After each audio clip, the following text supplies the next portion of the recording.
కరీంనగర్లో మానవత్వం మంట కలిసిపోయింది.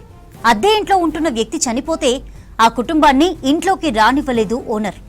శవాన్ని కూడా ఇంటికి తీసుకురావడానికి యజమాని ఒప్పుకోలేదు. అంతేకాదు, దినకర్మలో అయ్యే వరకు కూడా కుటుంబ సభ్యులను కూడా ఇంట్లోకి రానివ్వమని చెప్పారు. కరీంనగర్ టౌన్లోని చింతకుంటలో ఉంటున్న శ్రీకాంత్ ఆటో డ్రైవర్గా పనిచేస్తున్నాడు. ఆర్థిక ఇబ్బందులతో 7 రోజుల క్రితం ఆత్మహత్య చేసుకున్నాడు. అయితే ఇంటి ఓనర్ దినాలు అయ్యే వరకు ఇంట్లోకి రావద్దని చెప్పారు. చేసేదేం లేక డెడ్ బాడీని హాస్పిటల్ నుంచి నేరుగా శ్మశాన వాటికకు తీసుకువెళ్లి అంత్యక్రియలు పూర్తి చేశారు. తర్వాత శ్రీకాంత్ తల్లి, భార్య, 10 ఏళ్లలోపు ఉన్న 2 ఆడపిల్లలు శ్మశాన వాటికలోనే ఉంటున్నారు. శ్రీకాంత్ తండ్రి గతంలో ఆర్మీలో పనిచేసి రిటైర్డ్ అయ్యారు. ఆయనకు ప్రభుత్వం తరపున రావాల్సిన సాయం అందకపోగా కనీసం ఇల్లు కూడా ఇవ్వలేదంటున్నారు స్థానికులు. ఈ ఘటనకు సంబంధించి మరిన్ని డీటెయిల్స్ కరీంనగర్ నుంచి వెంకటేష్ అందిస్తారు. Venkatesh, over to you. ఒక కాకి చనిపోతే 10 కాకులు కావు కావు అంటూ అరుస్తూ ఆ శవం చుట్టూ తిరుగుతూ ఉంటాయి. ఒక కుక్క చనిపోయినా 10 కుక్కలు జమగూడి వాళ్ళ దీనస్థితిని వెలగక్కుతూ ఉంటాయి. కానీ మనిషి, మానవత్వం ఉండాల్సిన మనిషి మాత్రం తన గుండెలో తడిని తగ్గించేస్తూ ఉన్నాడు. తోటి మనుషుల పట్ల కర్కశంగా వ్యవహరిస్తూ ఉన్నాడు. అట్లాంటి కర్కశత్వానికి బలైన ఒక కుటుంబం తమ కుటుంబ పెద్ద చనిపోతే ఇంటికి రాలేక, ఇంట్లో ఉండలేక ఒక శ్మశాన వాటికలో వెల్లదీస్తూ ఉన్నారు. ఎక్కడైతే అతను చనిపోయిన అతన్ని ఖననం చేశారో, దానం చేశారో అక్కడే ఆ కుటుంబం ఉండాల్సిన పరిస్థితి నెలకొంది. ఇది చూడొచ్చు మనకు. వీళ్ళంతా కూడా అట్లాంటి ఇబ్బందులు పడ్డ ఫ్యామిలీ. వీళ్ళు చింతకుంట గ్రామంలో అద్దెకుంటూ నివసిస్తూ ఉన్నారు. సంబంధించిన వ్యక్తి శ్రీకాంత్ అనే గాన్ల శ్రీకాంత్ అనే వ్యక్తి కొద్ది రోజుల క్రితము సూసైడ్ చేసుకొని చనిపోవడంతో ఆర్థిక ఇబ్బందుల వల్ల ఆ కుటుంబం ఇంట్లోకి రావద్దంటూ ఎవరైతే అద్దె ఇంట్లో ఉన్నారో ఆ కుటుంబ యజమాని తిరస్కరించడంతో వాళ్ళు గత 7-8 రోజులుగా ఇక్కడే ఉంటూ అంత్యక్రియలు చేసి ఇక్కడే బిక్కుబిక్కుమంటున్నారు. పెద్దవాళ్ళు అంటే ఎట్లాగా ఉంటారు కావచ్చు, కానీ వాళ్ళతో పాటు చిన్నారులు ఉన్నారు. చిన్నారులు చాలా వరకు ఇంట్లో ఉంటేనే ఎవరు లేకుంటే, తోడుగా లేకుంటే భయపడతా ఉంటారు. అట్లాంటిది ఒకవైపు చితిమంటలు కాలుతూ ఉంటే అట్లాంటి శ్మశాన వాటికలు వీళ్ళు నివసిస్తూ ఉన్నారు. ఇంకోటి ఏంటంటే, ఈ కుటుంబం ఎవరో కాదు, దేశానికి సేవ చేసిన ఒక సైనికుని కుటుంబం. ఆ సైనికుని కొడుకే ఇప్పుడు ఈరోజు చనిపోయాడు. ఆ తల్లి, తర్వాత చనిపోయిన వ్యక్తి భార్య, పిల్లలు ఉన్నారు. వాళ్ళని మాట్లాడిద్దాం. ఎందుకు ఇట్లాంటి సిచ్యువేషన్ తెలుసుకునేందుకు తల్లి పద్మావతి మనతో పడినారు. అమ్మ, ఏంది ఇట్లాంటి పరిస్థితి ఎందుకు వచ్చింది? ఆయనకు బాగా మానసికం, ఆటోలు నడవక, ఇంట్లోకి వెళ్ళక, స్కూల్ ఫీజులు వెళ్ళక, పిల్లకు ఇంట్లో వాళ్ళు ఎవరు చేసేటోళ్ళు లేక, మా దగ్గర కూడా తల్లి దగ్గర కూడా ఏం లేకుంటుంటే ఆయనకు అట్లా మానసిక పెట్టుకున్నాడు. నేను ఎవరిని అడగలేను, మమ్మీని అడగలేను, తమ్మిని అడగలేను. మేమేం చేస్తుంది, నేను నా అంతలో నేను బతకనంటే పిల్లలు ఎట్లా బతకాలని ఆయన ఊరికి 5-6 రోజుల నుంచి డిసైడ్ అయిపోయినట్టు. 2 నెలల నుంచి డిసైడ్ అయిన మాకు చెప్తలేడు. నేను ఆల్రెడీ ఒక రోజు ఫోన్ చేస్తే, ఎందుకు బిడ్డ ఎండలో తిరగకు, ఎండలు తిరిగితే ఎండ దెబ్బ తాగుతుంటే కానీ తీయ అన్నాడు. ఇంటికి రా బిడ్డ అంటే మధ్యాహ్నం వస్తే తీయ అన్నాడు.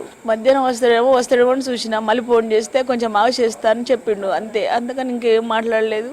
ఆ ఇంటికి పోయిండట, ఫ్రెష్ అప్ అయిండట. భార్య పిల్లలతో కూడా సరిగ్గా మాట్లాడతలేడట. మాకు అది కూడా తెలిసింది, కానీ ఎందుకు మనం గొడవ చేయొద్దు కదా, ఇంట్లోనే ఎన్నో ఉంటాయి కదా అని సపడే కూకున్నా.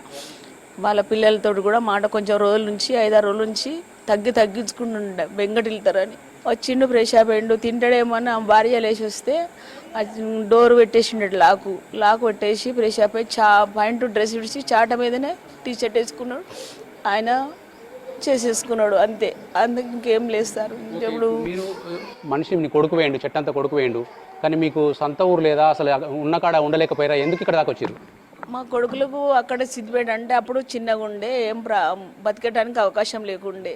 పిల్లలు నాకు పింఛను వస్తుందని ఇక్కడ వచ్చేసినాం. పిల్లలకు మా పెద్ద బాబుకు జాబ్ ఇస్తా అన్నారు, అట్లా ఇయ్యలే. ఆ బాబు గురించే మేము వాళ్ళ డాడీ తీస్తాడేమో అని మేము ఇక్కడ వచ్చేసినాం. లేకుంటే మా ఊళ్ళో ఉంది.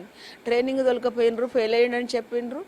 మేము చదువుకొని వచ్చినాక మేము ఎక్కడ పోయానో మాకు అవకాశం లేదు, మాకు డబ్బులు లేవు. వాళ్ళ డాడీ కూడా అప్పుడే చనిపోయిండు.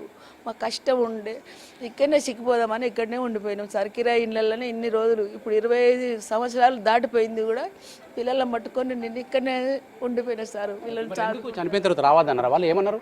ఎవరు ఇంటి ఓనర్ సార్ 12 రోజు అయినాక రండి, అది వరకు మాట్లాడదాము అని మా బాబుకు ఫోన్ చేసిండ్రు. ఈ బాబుకు ఫోన్ చేస్తే సరే అని ఆయన మాట్లాడే ఆయన పరిచయం ఆయన ఒక్కడే బాబు పిల్లల్ని చూసుకుండు అడు చూసుకుండు నన్ను చూసుకున్నాడు అంబులెన్స్ను ఇక్కడ పోస్ట్ మార్టం తీసుకున్నాడు అన్నిటికీ ఆయన నేను అంతా 8 దాకా ఎవరు ఆయనకు దగ్గరకు ఎవరు రాలేదు మా బంధువులు కూడా రాత్రి 2 చెప్పినాం కానీ ఎవరు నిద్ర వాళ్ళే ఉంటారు కదా ఏం బంధించలేదు వాళ్ళు ఫోన్లు కూడా రిప్సర్ చేయలేదు తర్వాత 8 దాకా పోస్ట్ మార్టం లోపలికి పోయేదాకా కూడా ఒక్కడే బాబు అక్కడ ఇక్కడ చూడు మేము ఎవరికి కూడా చెప్పుకోలేదు సార్ మా బాబు ఒక్కడే వెనుకకు గాలికి అక్కడ ఇక్కడ తిరుగుడు మామావుడు అన్న చేయి దాటిపోయిండని ఆయనకు కూడా చెప్పలేకుండా అయిపోయింది సార్. ఒక దేశానికి సేవ చేసిన నీ భర్త ఈ దేశం మీకోసం ఒక ఇల్లును కానీ ఎవరు కానీ దానం చేయలేకపోయారు? ఎవరు మాకు చేసిండు అందరికి చేసిండు కానీ మాకు ఏది ఉండటానికి చోటు కూడా ఇవ్వకుండా చేసిండ్రు.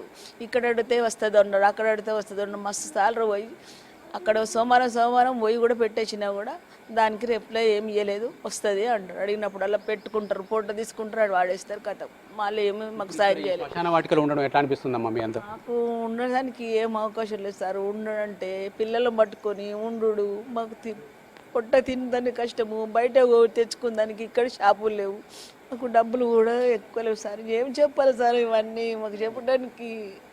తల్లి ఆవేదన అయితే చాలా స్పష్టంగా అర్థమవుతుంది. కొడుకు చనిపోయిన దుఃఖం ఒకవైపు అయితే కనీసం ఇంటి నీడలేక ఏకంగా శ్మశాన వాటికలు ఉండాల్సిన దుస్థితిని తలుచుకొని ఆ తల్లి చాలా దుఃఖిస్తూ ఉంది. ముఖ్యంగా పిల్లలిద్దరు కూడా చాలా చిన్నారులు ఉన్నారు. తర్వాత చనిపోయిన వ్యక్తి భార్య రూప కూడా మనతో పడినారు. అమ్మ ఎట్లా ఇక్కడ ఉండగలుగుతున్నారు? ఎందుకు ఈ పరిస్థితి వచ్చింది?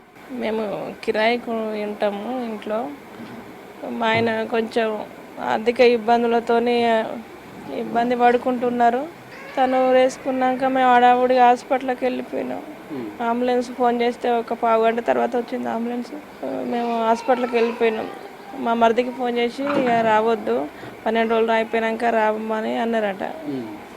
ఇటు వచ్చేసి ఎవరు చెప్పలేదా మరి శవాన్ని తీసుకొచ్చి ఉండనీయమని చెప్పి చుట్టుపక్కల కూడా ఎవరు మీకు సలహా ఇవ్వలేదా? మీకు వాళ్ళకు నచ్చ చెప్పడానికి ప్రయత్నించలేదా? ఇక ఇంటి దగ్గర ఏం జరిగిందో మాకు తెలియదు. ఓనర్ వాళ్ళు అయితే మా మరిదికి ఫోన్ చేసి హాస్పిటల్ ఉన్నప్పుడే చెప్పారు. ఇక అదే అంబులెన్స్లో పోస్ట్ మార్టం అయినాక ఇక్కడికి తీసుకొచ్చినాం. ఎన్నో రోజమ్మా? వాళ్ళ 7వ రోజు. మీ పిల్లలు ఏమైనా భయపడుతున్నారా ఇక్కడ ఉండడానికి? ఎట్లా ఉంది పరిస్థితి? భయపడుతున్నారు సార్.